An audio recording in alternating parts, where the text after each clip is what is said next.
there's just going to be one lecture that I post. And you have an additional week to read it. Okay. That's all. So, yeah. So is the nervous system the final? Yes, so the nervous system will be on the final. I'll post some notes. Yeah. So, all right, so we're going to do sense organs today.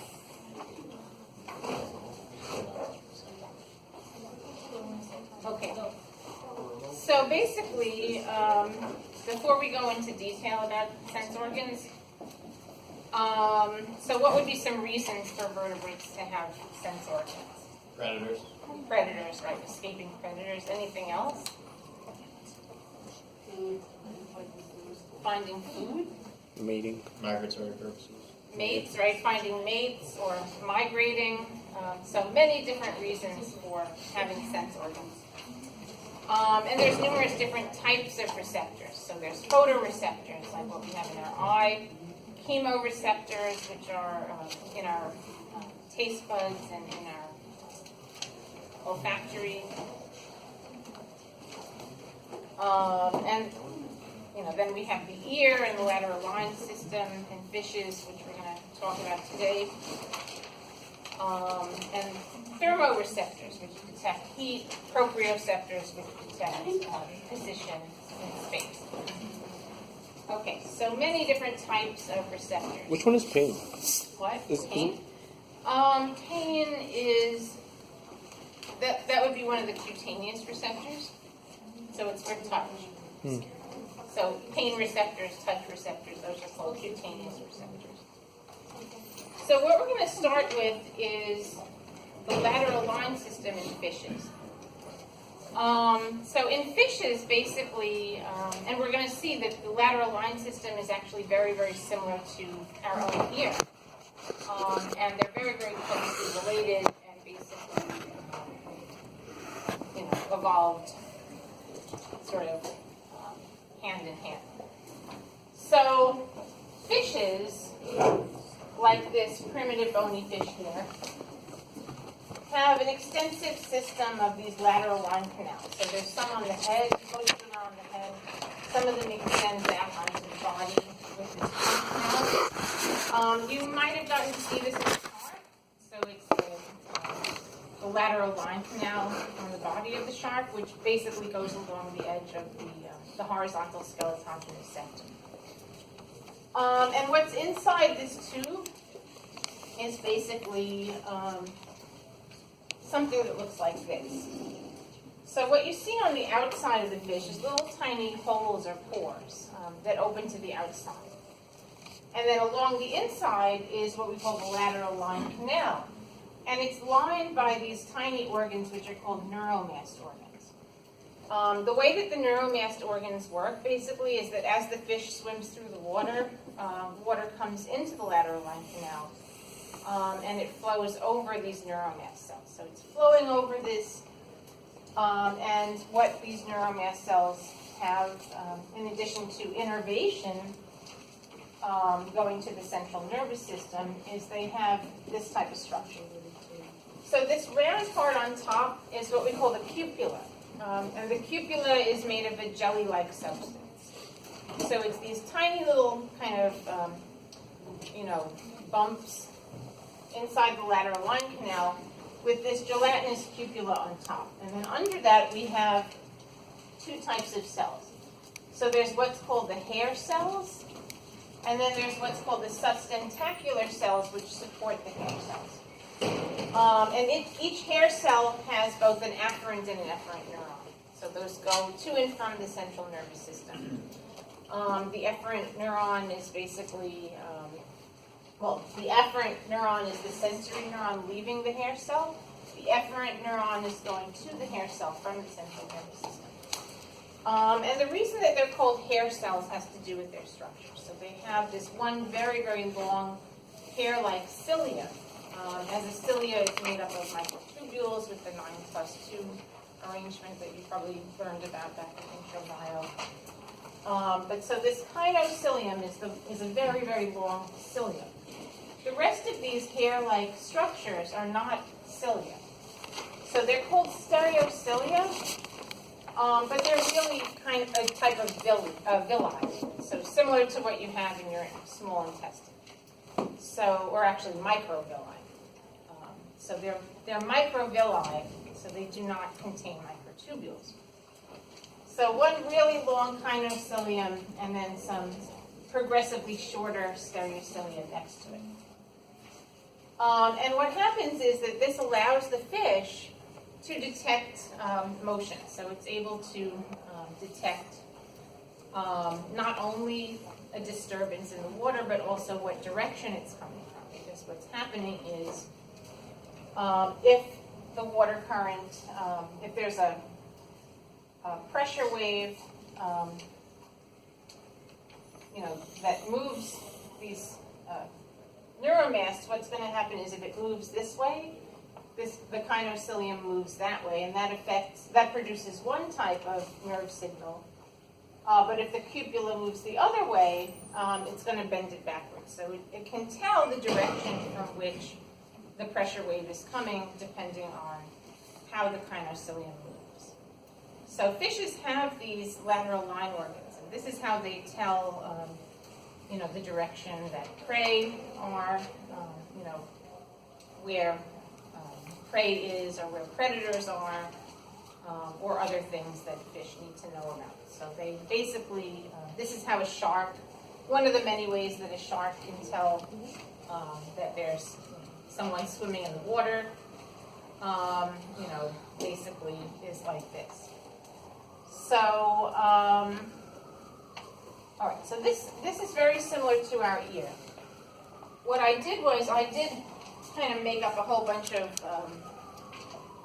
slides with a lot of text, but this is basically what I'm kind of saying in my lecture, so I don't want to overwhelm you with it since you have the practical coming up.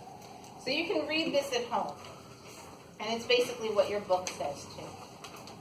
All right, so I'm just going to show you these pictures for now and kind of explain to you and give you the short version of what you can read at home. All right, so this is very, very similar to the ear. The ear, this is how it forms. So these are 3 stages in embryonic development. I'm not sure what vertebrate this is, but it looks like maybe an amphibian or I'm not quite sure what type of vertebrate this is, but what you have here is, you can see the neural tube forming. And at the same time, the otic placode, which we talked about a couple of weeks ago in reference to embryonic development, starts to invaginate inward. So it forms an otic pit. So the otic placode is invaginating, and then it forms this otic vesicle here. So this is how this is forming.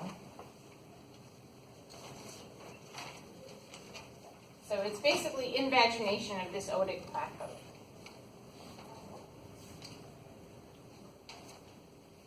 Okay, and there's many, many types of structures in the ear. So basically, well, first of all, let me talk about the human ear, or the mammalian ear.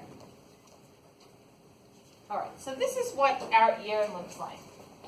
Basically, we have the external auditory meatus, which is sort of, it's the tube that leads to your eardrum. So it goes from the outside to the inside. The eardrum is called the tympanum, or the tympanic membrane here. So it's important to sort of know the orientation of the middle ear bones in reference to the structure of the ear. So basically, this is the external ear, this is the middle ear, and then this is the inner ear. The middle ear is everything inside your eardrum. So between the tympanum and the skull, basically. In there is where you have the stapes, the malleus, the incus. So these are the 3 small inner ear bones. We've talked a lot about those over this semester. They derive from jawbones in fishes, and also which one is which. So the hyomandibula in the shark and other primitive fishes evolved into our stapes. Another name for the stapes is the columella.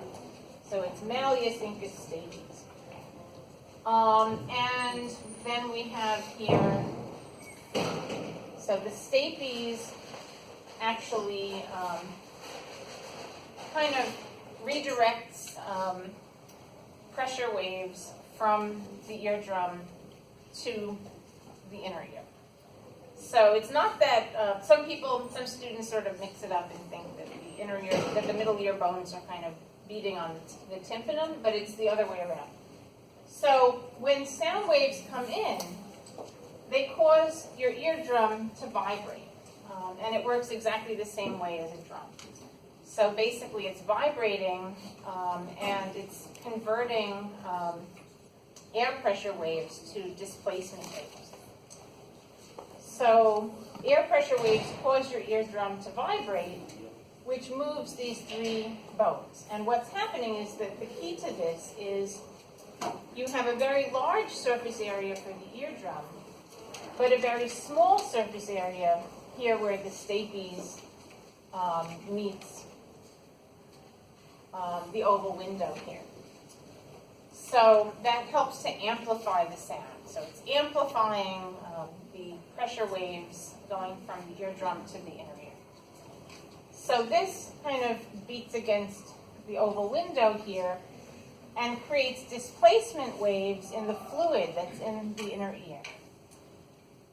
In the inner ear, we have 3 semicircular canals. So humans and most vertebrates have 3 semicircular canals. Some very primitive fishes have just 1 or 2. So hagfishes and lampreys don't have all 3. But we have 3. And what we have is, we have 2 that are vertical in orientation, and those are actually perpendicular to each other. And then we have 1 that's horizontal in orientation that's perpendicular to the other 2. And what this does is it allows us to really detect movement in all directions. At the base of each semicircular canal is a thickening called an ampulla. And then there's what's called the utriculus and the sacculus, which are sort of common pouches that connect the semicircular canals. And then in mammals, we have this elongated structure here called the cochlea. The cochlea looks like a snail. And this basically develops from a structure in other vertebrates that's called the laguna. So the laguna is kind of a smaller structure that looks like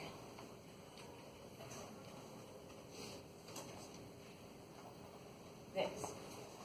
So here's the laguna in a frog, and here in a turtle. And this is the structure that grows into the cochlea in higher vertebrates. So in a mammal, it's really extensive, and it coils around to form this sort of helix or snail shape. Okay, so the way that this works is that in various parts of your ear, you have actually clusters of these hair cells, the very same type of hair cells that the fish uses in the lateral line. Is it too loud out there? Yeah. Okay, so let's close this.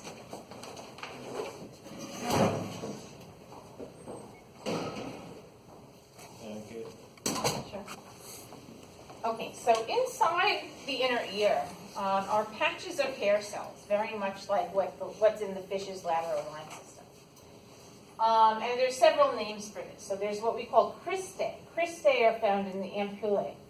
So the ampulla is this thick area at the base of each semicircular canal. So this has a little tiny patch of hair cells called a crista.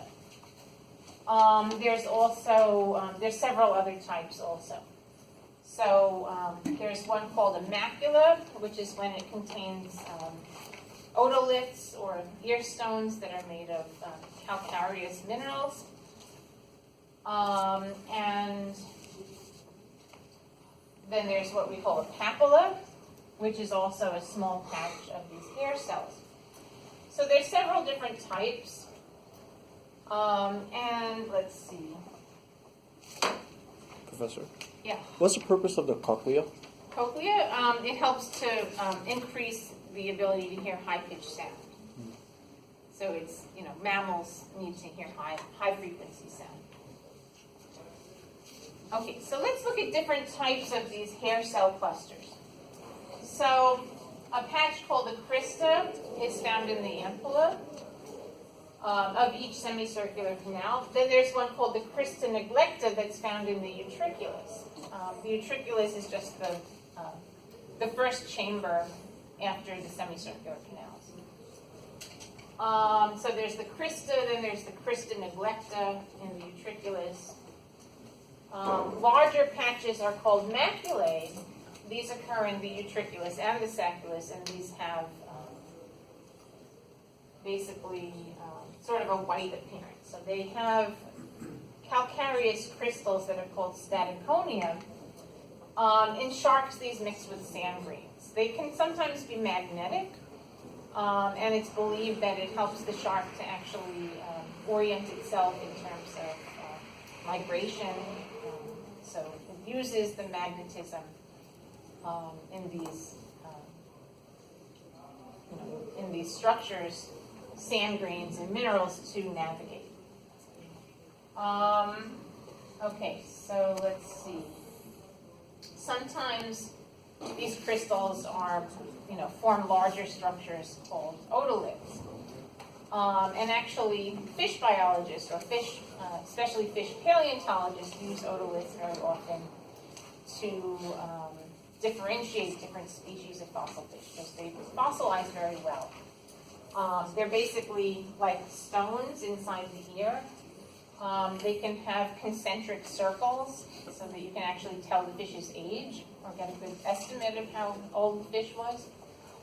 And they do differ among species. Okay, and then, so that would be the maculae, and then the sensory papillae are patches of hair cells in the sacculus and the laguna, or the cochlea. Okay.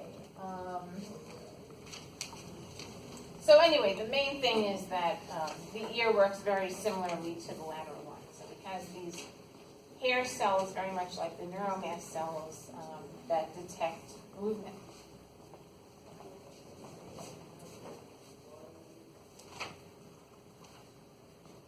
Okay, so here are some representative animals. So we have a lamprey, which only has 2 semicircular canals. It doesn't have the horizontal one. And then some other species that we have here. So basically the way that this works is that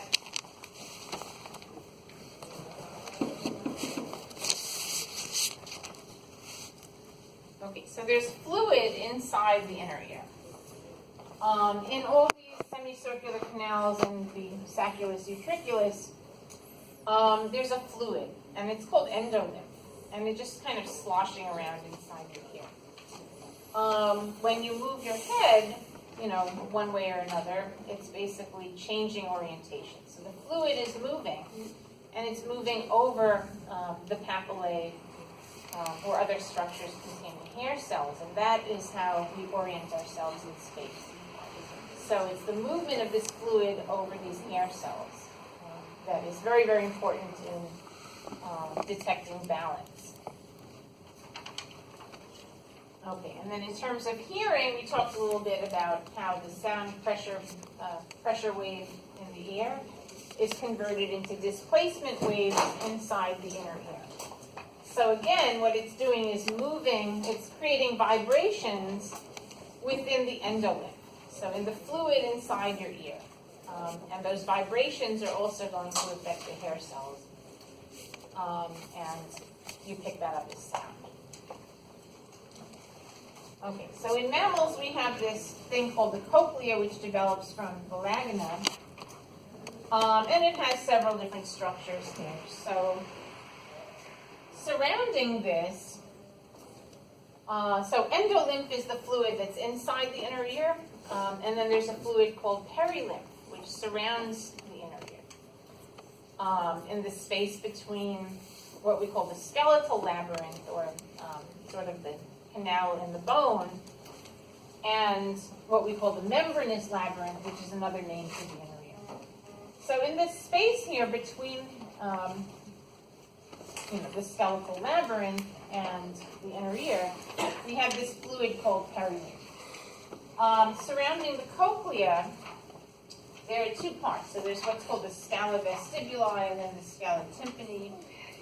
And the perilymph fluid actually flows in one direction around this. Okay.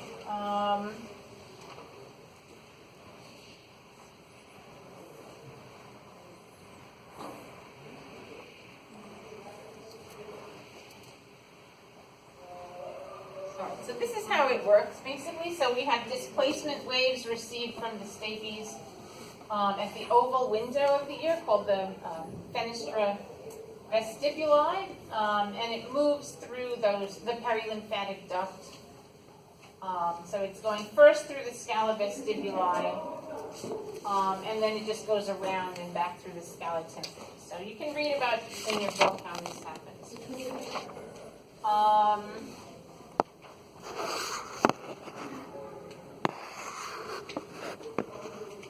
Okay, well anyway, this is sort of a lot of information. So, all right, so one interesting thing is, though, high frequency sound is detected near the base of the cochlea, whereas low frequency sound is detected near its apex. So in mammals, which have a very extensive cochlea, there's a wide range of sound that we can hear of various frequencies. And another interesting fact is that the earliest tetrapods actually have no eardrum. So there's no tympanic membrane.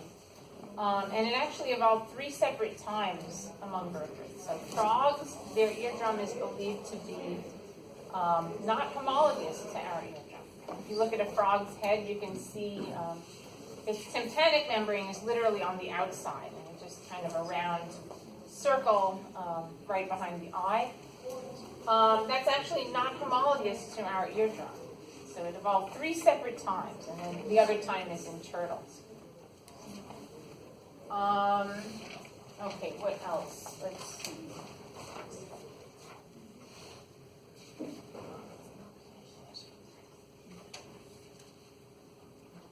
Okay, so the eustachian tube is basically located between the middle ear and the pharynx.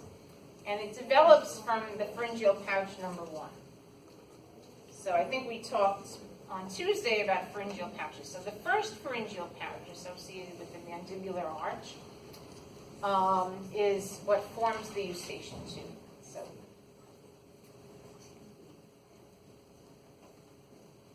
and that's actually homologous to the spherical.